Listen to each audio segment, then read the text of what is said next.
Okay, so hi guys, today we are going to, I'm back, this time I hope for good, and today I have a video for you, and today I will show you how to separate pups, in this case from Echeveria Rubella, or called Mexicana or a few other names, but Rubella is the real name of it.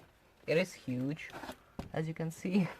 This one is maybe old 3 or 4 years with me. This is 25 by 25 pot, and it is having second flower stalk and third coming, and it's just a wonderful plant. It doesn't offset so easily because it needs some time to mature and reach its full size, but as you can see, this pup or offset is not having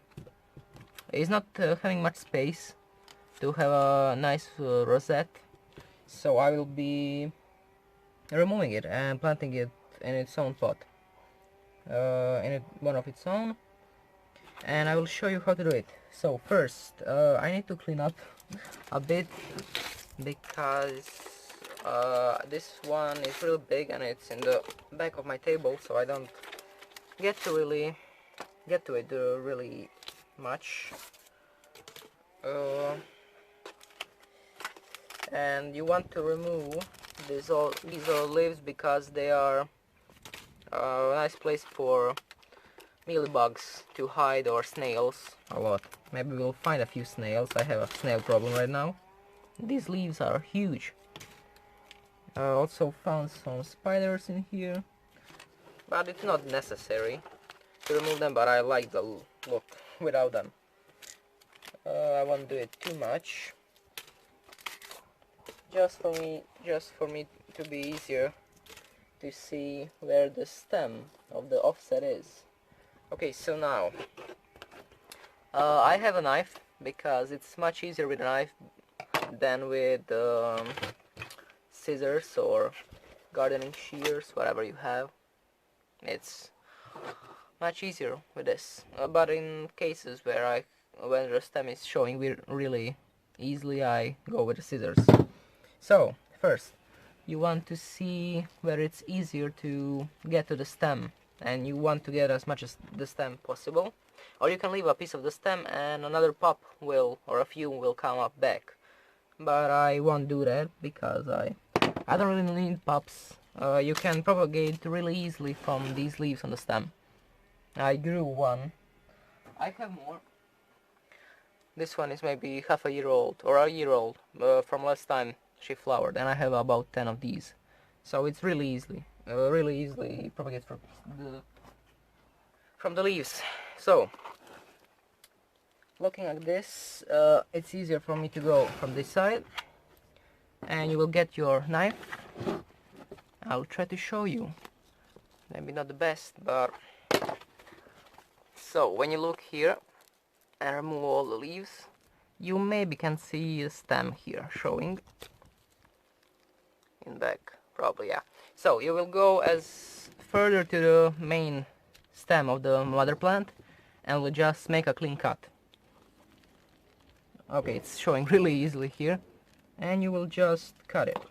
Maybe if you are lucky, your offset will already have a roots of its own, and as you can see, we have some roots here. It's not really focusing, but you can see them here. So what you will do now, I'll show you. You can see the stem here, yeah.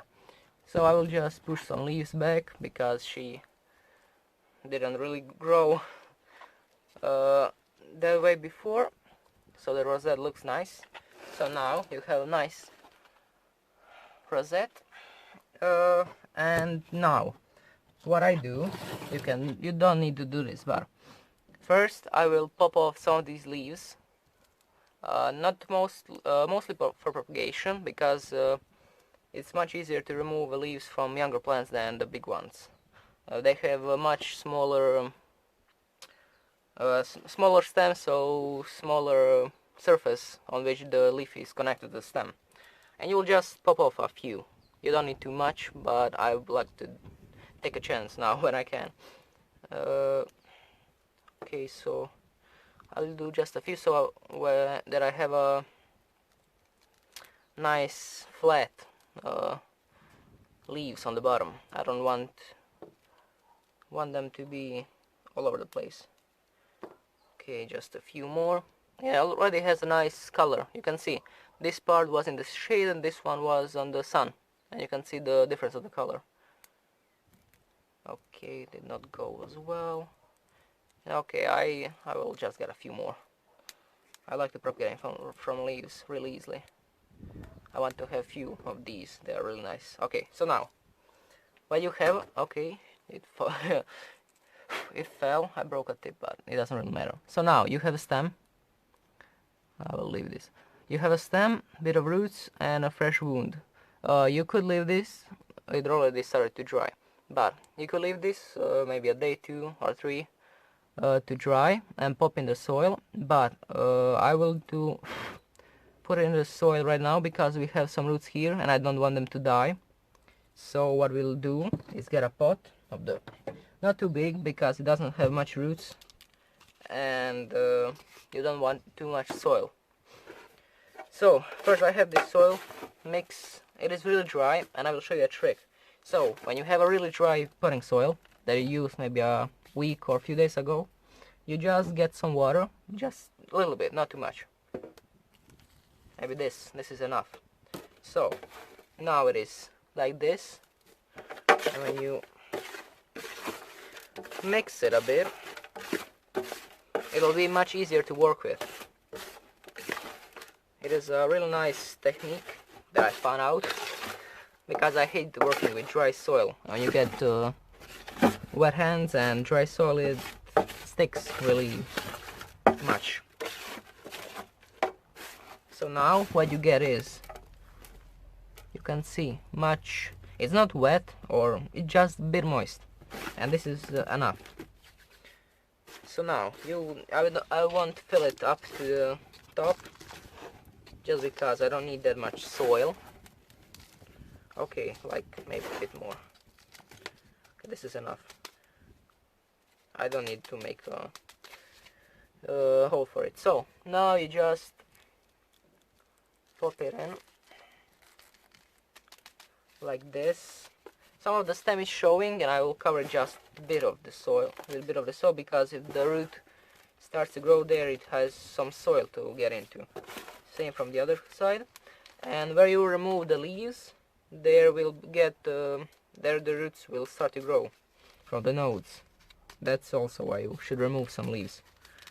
But they would also come out with a leaf, but it's easier like this. So it has a weird shape of the rosette because it grew on the side and it didn't have much room, so now it will grow more natural, as it should be. And I will do an update of this. Now, you don't water right away, or in my how I do it is I leave it dry without any water for maybe like 10 days, and after that, if you see some shriveling on the leaves, or you just I don't know. So what I look for is shriveling on the leaves, or I just pop it out and see if there are roots. If there are roots, I get it back and start to water it like any normal other plant if it has enough roots. If it just started to get out some roots, I won't water as much, just a little tiny bit, so it can make some more roots. So now what you get is leaves for propagation, around 10 in my case. You get a nice another plant and a nice mother plant without any pups for now. But it's easier. Okay, I found a baby leaf here from I don't know when. It already has some roots, so it's really easy to propagate from the leaves on the stem. I will pop off some now because I will forget later. They really come off easily. They are a bit tiny, but after some time they put on babies. So yeah, that's it. I hope you enjoyed. I will probably do another of these if you want. but it's mostly the same on all of the Echeverias and other sedums, and so sedums have more of the stem, so it's easier, and maybe Graptovirias, Graptopetalums, it's mostly the same. If it has a rosette, it's that. But yeah, if you want any other thing to show you how to do it, I've been into succulents for maybe 4 years now, and I learned it quickly, so I got to experiment and found the best way for me, at least, and I do it this way. And yeah, just follow a few rules. Don't water right away, keep it dry, and that's it mostly. Just don't water. It is better to not water than water. That's what I found out. Because if it's dehydrated, you can just water it a few times and it'll be okay.